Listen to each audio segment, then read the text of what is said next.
Leemos Marcos capítulo 7 a partir del versículo 24 y así dice en el nombre que es sobre todo nombre, el nombre de Jesucristo. Dice: levantándose así, esto es Jesús, se fue a la región de Tiro y de Sidón. Y entrando en una casa no quiso que nadie lo supiese, pero no pudo esconderse. Porque una mujer cuya hija tenía un espíritu inmundo, luego que oyó de él, vino y se postró a sus pies. La mujer era griega y sirofenicia de nación, y le rogaba que echase fuera de su hija al demonio. Pero Jesús le dijo: deja primero que se sacien los hijos, porque no está bien tomar el pan de los hijos y echarlo a los perrillos.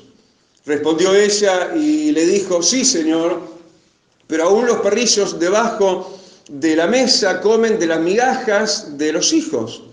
Entonces le dijo: por esta palabra, ve, el demonio ha salido de tu hija. Y cuando llegó ella a su casa, halló que el demonio había salido y a la hija acostada en la cama. Hasta ahí la lectura. Padre, gracias te damos. Gracias por esta bendita palabra, siempre viva y siempre eficaz. Calala hondo dentro de nuestras almas, nuestros corazones, y ayudarnos a entenderla, pero para hacerla. Porque tú no te agradas de los que son solamente oidores, sino además hacedores. Gracias, Padre, por esta bendita ley, porque tu palabra es ley para nuestro espíritu. Y queremos recibirla así, con toda la autoridad que ella conceba. Gracias, Padre, Hijo y Espíritu Santo. Y gritemos amén. Amén. Hermanos, tomen asiento, estamos re felices de estar acá de vuelta, ¿no?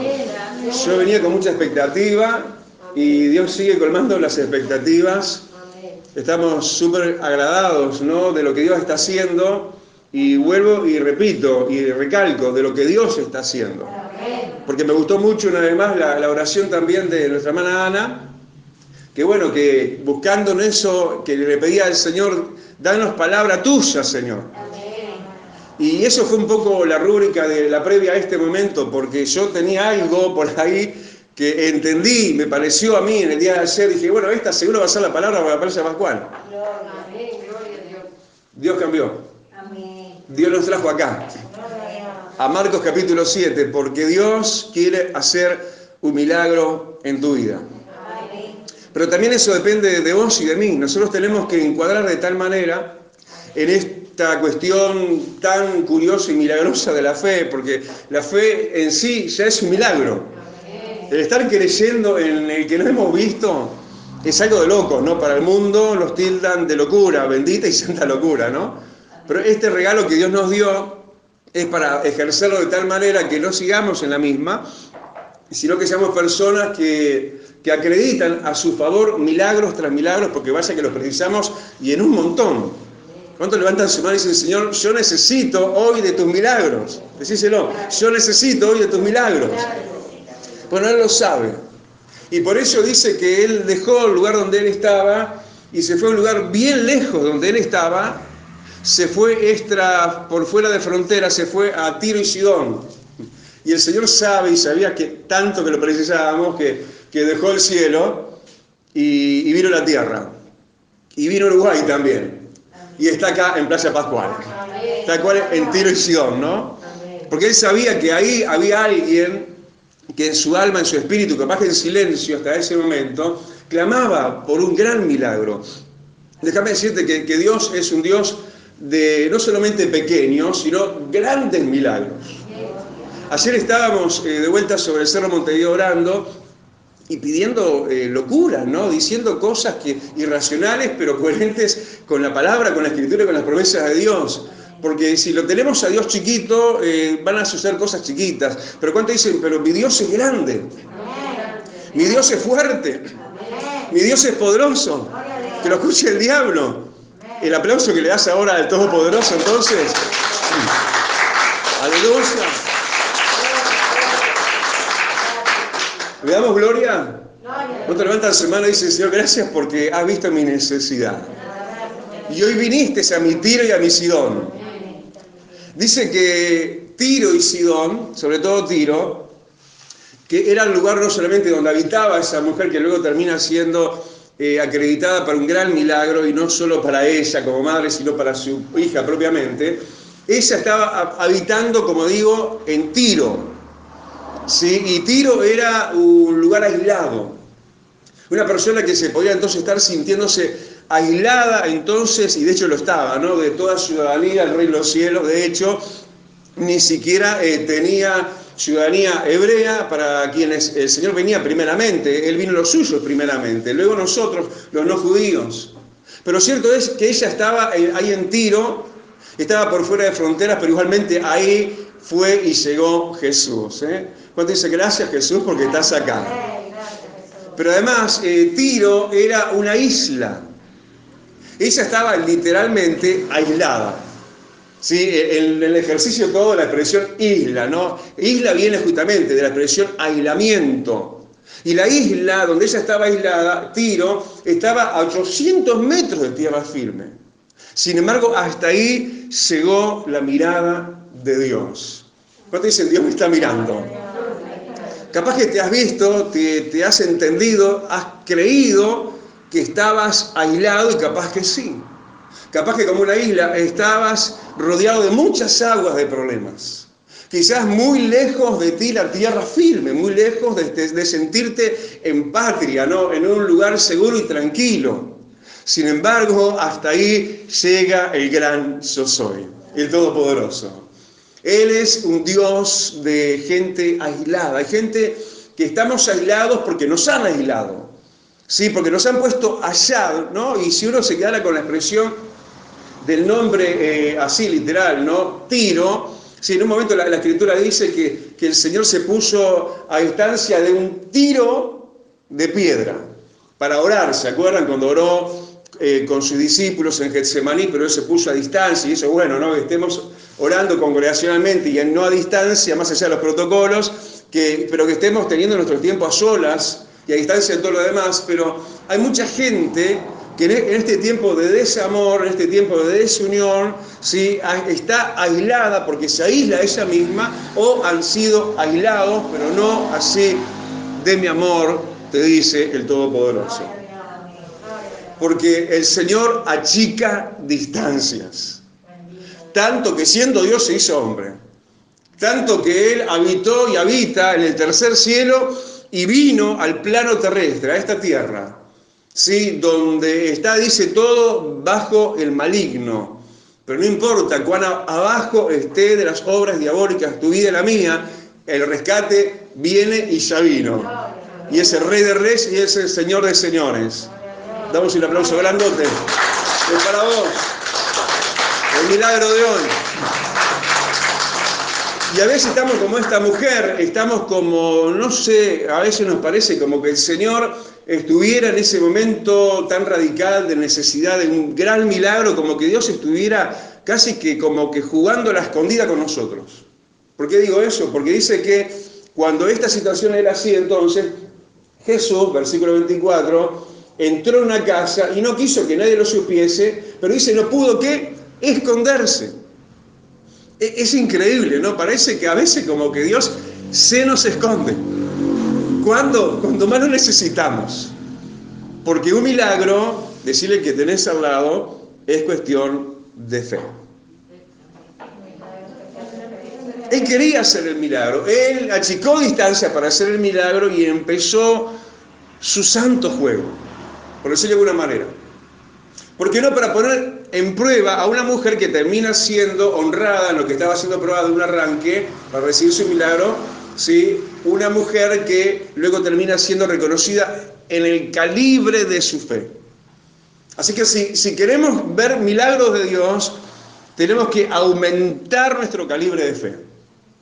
O tenemos que usarlo, o tenemos que seguirlo usando. Porque esta mujer tuvo que de alguna manera batallar con aquello de que, Señor, no te encuentro, estoy clamando y como que no oyeras. De hecho, cuando leemos los Salmos, esto le pasó a los antiguos también. Sí, cuando clamaban una y otra vez el mismo salmista, el mismo querido y amado rey David, un hombre con un corazón conforme al corazón de Dios, y sin embargo como que se tardaba la respuesta. Pero en verdad nunca se tarda en nuestro reloj, pero en el reloj de Dios nunca Dios llega tarde, Él llega en la hora justa. Ahora, claro esto, nosotros podemos retrasar, ¿sí?, los tiempos de Dios, ¿no? Porque si vamos al caso, Israel tenía la promesa de Dios de que iba a entrar tras salir de Egipto, iba a entrar en una tierra que fluía leche y miel, y solo le hubiera costado 11 jornadas, 11 días, el llegar de Egipto hasta la tierra prometida que fluía leche y miel. ¿Cuánto le llevó por la incredulidad? ¿Cuánto le llevó por la rebelión? 40 años. Si hemos perdido tiempo, no lo vamos a perder más. Porque aparentemente al Señor parece como que a veces no se deja encontrar, pero los insistentes lo terminamos encontrando. Porque Él mismo fue el que dijo, buscad y hallaréis. Llamad y se os abrirá. Y eso sobre todo se aplica para con Él mismo. Como que el Señor dijera, buscame y me vas a encontrar. Porque dice Dios, seré hallado de aquellos que me busquen de todo su corazón. Damos un aplauso con todo el corazón también. Aleluya. Esta mujer que precisaba un milagro no tenía un problema, tenía un problemón.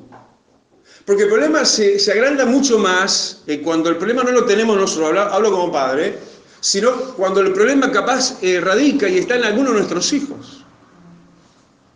Es ahí donde más sufre un padre o una madre.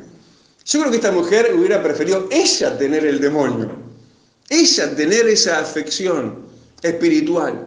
Quiere decir que estaba agravada la situación de ella porque no era ella, era su propia hija y parece que fuera la única hija.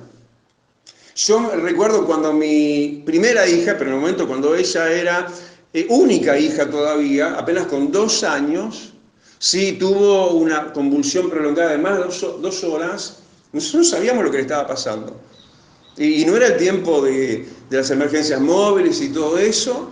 La cuestión es que ella que entró en un CTI con 2 años y medio, ¿sí? Y digamos, le pusieron monitores por todas partes, estaban viendo a ver qué es lo que había pasado con ella, que estaba en estado de inconsciencia todavía. Y mientras estaba en esa situación, me acuerdo que entra mi suegro a la sala y me dice, cuando me ve claro quebrado, me dice, bueno, pero tenés que ser fuerte. Y yo dije, bueno, está bien, de afuera es fácil, ¿no? El padre, que por supuesto lo sufría, pero uno como el abuelo, ¿no? Pero uno como padre mucho más. Me acuerdo que esa noche me caminé en el hospital toda la noche, el pasillo de punta a punta, de punta a punta, de punta a punta. Qué terrible, ¿no? Qué terrible tiene que haber sido para esta mujer también. Tenía un gran, pero muy grande problema. Su problema radicaba en algo muy querido y muy amado. Sin embargo, ahí estaba Jesús. Cuando las cosas son permitidas que se agraven, no es para tu ruina ni para la mía. Es para que mayor sea mi gloria, dice Dios. ¿Gritas amén? Dale el aplauso y decirle, amado, gracias. Gracias aún por lo grande de mis problemas. Además, esta mujer, que tuvo, como digo, un fuerte reconocimiento de parte del autor de la fe, de Jesucristo, reconoció la fe de esta mujer extranjera, fue además una persona que tuvo que lidiar con ¿qué? Con las prioridades de Dios, que no era ella. Porque cuando ella se presenta y le pide su milagro, no por ella, por su propia, capaz única hija, el Señor le deja ver otras prioridades. Deja que primero otros, los hijos de Israel, reciban a ellos primero. ¿Verdad que hemos sentido eso muchas veces? ¿Por qué a él o a ella sí y a mí no? ¿Por qué el hermano tal cuenta tantos testimonios y yo nunca? Es un poco eso. Lo que el Señor también estaba permitiéndole y se lo hizo saber. Se lo dejó ver. Deja primero a otros. Vos sos segunda o tercera. Y la trata de una manera, además, y aclaremos el punto, cuando la trata como la trata y como un perrillo, ¿Por qué? Porque en verdad, resumamos en esto, porque no era su tiempo todavía. ¿El tiempo de quién? De una mujer que además de todo tenía doble extranjería, ¿no? No tenía derecho como ciudadana hebrea, pero además tenía doble extranjería, era griega y sirofenicia. Pero además de eso, esta mujer tuvo que lidiar con el hecho de que el tiempo no era todavía de ella. Había que esperar el tiempo. Y lo que hoy dijimos, de que nosotros podemos retrasar los movimientos, el mover, los milagros de Dios, nosotros, ahora añado, lo podemos adelantar también. Como le dijo Jesús a su madre María en la boda de Caná, ¿qué tienes tú conmigo, mujer? Aún no es mi tiempo. Cuando viene a pedirle que haga algo porque no tienen vino. ¿Y qué termina? Adelantando los tiempos del Señor. No está bien, ¿no? Como hubiera dicho. Traigan las vasijas, llénenlas de agua y agua en vino. No era el tiempo todavía. Tampoco era el tiempo para ella, que está tan descalificada como el adjetivo que el Señor usa. Porque no era su tiempo, y los que no eran judíos en aquel tiempo eran inmundos. Todos nosotros éramos inmundos en nuestros pecados. Y ella estaba, digamos, por fuera, extrapolarmente, de lo que era el tiempo del mover, aún de Jesús aquí en la tierra. Porque él vino primeramente a los suyos y luego a los extranjeros. Y esta mujer era doblemente extranjera. Ella además batallaba con esto. Además tenía que guerrear ella con esto de esta manera que lo estamos mostrando. Pero, si bien tenía todos estos paredones y detrás del primero el segundo y después el tercero, y uno dice, ¿hasta cuándo voy a seguir batallando por mi milagro? Señor, vengo derribando obstáculos, vengo derribando años tras años y muchas cosas y me mantengo fiel, me mantengo firme y espero aquello. Porque yo sé a quién le he creído. ¿Por qué? Porque somos como esta mujer que dice, vamos a ver las características ahora, no solamente de los obstáculos, sino las características, las condiciones de la fe de esta mujer.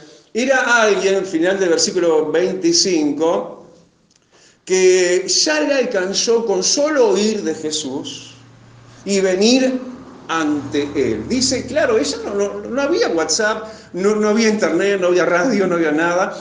Debe haber sentido, escuchado hablar de Jesús. Cuando él llega a esa tierra extranjera, extrapolarmente se va el Señor de su jurisdicción, que en realidad no se va, pero en realidad también sí, porque él estaba para el pueblo de Israel primeramente, y ella se entera y alguien le habla, y con lo poco que ella debe haber escuchado de Jesús, ya le alcanzó. Ya, lo que ella oyó de Jesús ya fue suficiente para venir delante de él. ¿Cuánto acaso hemos ya oído de Jesús? Yo hoy te estoy hablando de Jesús. Yo hoy te vuelvo a dar un testimonio de Jesús. ¿Y cuántos años esta mujer también? ¿Y cuántos hombres de Dios también? Hemos oído tras una y otra vez. Y ella oyó y por primera vez, y eso ya le fue suficiente. Y ella vino a Jesús, como hoy viniste vos y yo. Vino y además dice que se postró, pero no solo se postró, versículo 26, dice que también le rogaba. Una cosa es venir así, bueno, en la cómoda, un poquito rápido, un poquito superficial, y otra cosa es, Señor, te ruego. Señor, vacío mi alma delante de ti. Esto es demasiado grande, demasiado importante. Esto me conmueve. Es un ruego. Es más que una oración rutinaria. Es más que decir de memoria un Padre Nuestro, ¿no? Que no usamos eso, pero a veces capaz usamos otras frases, ¿no? A mí me pasó al principio de mi fe, cuando recién estaba convertido. Yo me convertí con 16 años y noté, claro, después encontré la palabra, ¿no? Que decía lo contrario, a que yo tenía prefraseado en mi oración que hacía todos los días. Muy bien. No repetía el Padre Nuestro, pero tenía mi propio parafraseado y repetía cosas, pero ustedes no sean como los gentiles, que usan varias repeticiones, dijo Jesús. Y no se está contraponiendo al mismo cuando enseña un Padre Nuestro, que no es para repetirlo, es para tomarlo como modelo en realidad. Son 7 puntos. La invocación, la alabanza, pedir esto, pedir aquello. Lo cierto es que esta mujer llega pero con ruego. Preséntate delante de Dios, pero con tu corazón abierto. A corazón abierto. Como una operación, como lo hicieron hace muchos años mi padre, que ya está en la presencia de Dios. A corazón abierto. Así como cuando cantaban las hermanas, y lo hacían de corazón, y nosotros ahí de corazón, así, va. Y más cuando se trata de rogar, mamá. Esposa, madre, hijo, padre. Lo que fuera, lo que nos toque. Y más cuando se trata de orar más que no solo por nosotros, sino por alguien más. Y no solo por nuestros seres queridos. Porque nuestros hijos son los que son nuestros hijos. Yo solo tengo 4, no son pocos, ¿no? Pero tengo 4. Pero Dios es Dios de toda carne. Nosotros miramos como que son desemparentados nosotros los demás, pero en realidad no son desemparentados nosotros porque todos venimos del mismo linaje. Venimos de Adán. En verdad, somos hermanos. Aún en el lazo filial, no solamente el espiritual. Pero esta era una mujer que entonces además rogaba, pero además también frente a eso que recién comentábamos que el Señor no le hizo, interpretármelo bien, le dice los tiempos, no es tu tiempo todavía, es tiempo de los hijos, que coman del pan sobre la mesa, yo vine primero a los hijos. Pero ella, aún frente a ese calificativo que a cualquiera de nosotros nos hubiera ofeteado, ¿no? El hecho de que le dijera permiso. ¿Qué calidad de persona para no enojarse con Dios? Para jamás ofuscarnos con Dios, aunque no sea un cachetazo lo que está pasando. Aunque digamos, Señor, pero ¿por qué está pasando? ¿Por qué estás permitiendo esto? Y capaz que vos me mirás con cara extraña porque vos estás muy lejos de vos. En ningún momento de tu vida ofuscarte, ponerte, digamos, con mala talante delante de Dios. Pero hay personas que sí. Hay personas que se ofuscan frente a no comprender. Pero esta mujer pasa por encima lo incomprendido por ella. ¿Y qué tiene por último? Una gran perseverancia e insistencia. Cuando todo le indicaba no, ella dijo, pero Señor, aún los perrillos comen las migajas que caigan de la mesa. ¿Qué tenía esta mujer? Insistencia. La insistencia hizo el quiebre. Tanto que el Señor dice, por esa palabra. Porque no solamente tuvo actitud de insistencia, sino que pronunció en su insistencia una palabra de fe también. Al Señor le gusta la actitud, pero le gusta escuchar también palabras que declaren, Señor, a ti no te dejaré, yo persistiré, y aunque no me bendijeres con tal o cual asunto, yo igual te seré fiel hasta la muerte. Pero sé que tú me has prometido aquello, insistencia. Y el Señor se toma esa palabra de fe de esta mujer y le dice, por esta palabra, ve y el demonio ha salido de tu hija. Otra vez le doblan el brazo a Jesús. No era el tiempo de ella, no era judía. Ella tenía que esperar que los judíos primero recibieran el Evangelio, ellos los judíos, y después nosotros. Déjame decirte, en conclusión, el Señor es fácil doblarle el brazo. En el sentido que lo estamos diciendo, creo que todos entendemos, ¿no? Cuando decimos, ante la insistencia, el Señor, ante la persistencia de una fe verdadera y viva, tal como la de esta mujer, el Señor también no se va a tardar con sus promesas, con ninguno de nosotros. ¿Lo crees, mujer sirofenicia? ¿Lo crees, varón sirofenicio? Yo también lo creo. Aunque uno dijera, no por esto, no por aquello y no por lo otro. Nuestra fe mueve montañas. Nuestra fe mueva la mano de Dios también. Cierra tus ojos. Inclina tu rostro. Cuando ella llegó a su casa, el asunto estaba resuelto. La pobrecita hija, ¿sí? Endemoniada, imagínense, atormentada, quizás con manifestaciones, no solamente deducción, opresión o posesión demoníaca. No, la manifestación parece que sería tan obvia que ella, siendo una persona por fuera de las cosas espirituales, sabía que su problema de su hija era ese, un problema de demonios. Una desquiciada capaz que su hija. Una persona con la cual no se podía.